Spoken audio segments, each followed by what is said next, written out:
ہونے کی کیا بات؟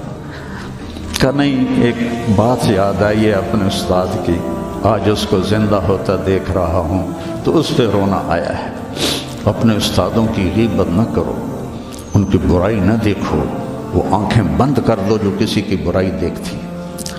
اپنے عیب دیکھو، دوسروں کی خوبیاں دیکھو، ایک آپ میں غیبت نہ ہو، کوئی آپس میں لڑا ہوا نہ ہو کہ میں نے اس سے بات نہیں کرنی۔ اب بچے ہیں، جوان ہیں، ہو سکتا ہے کوئی بچہ کسی بچے سے لڑا ہوا ہو اور اس کی بول چال بند ہو، تو ایسے دل کے اوپر تالے نہ لگاؤ، اپنے دل کو کھلا کرو اور معاف کر دو اور اس کے سینے سے لگ جاؤ، تب جا کر تمہارے اندر علم کا کچھ نور آئے گا۔ جس دل میں بغض ہوتا ہے اس میں علم نہیں آتا ہے۔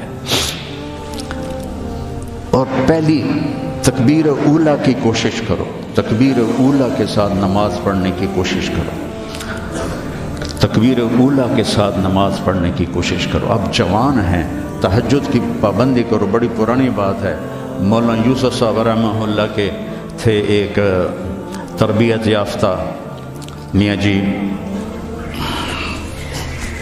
نباتی، تو ان کی جماعت آئی ہوئی تھی تو میں ان سے ملنے گیا۔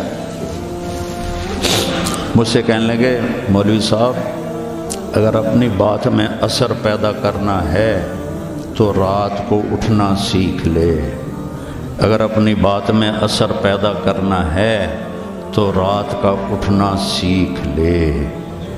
یہ آپ سے بھی کہتا ہوں کہ رات چاہے 2 نفل پڑھ لو، لیکن رات کو اٹھ کر قم اللیل الا قلیلا نصفہ او انقص منہ او زد علیہ ورتل القرآن ترتیلا۔ یہ رات کا اٹھنا، ان ناشئۃ اللیل ہی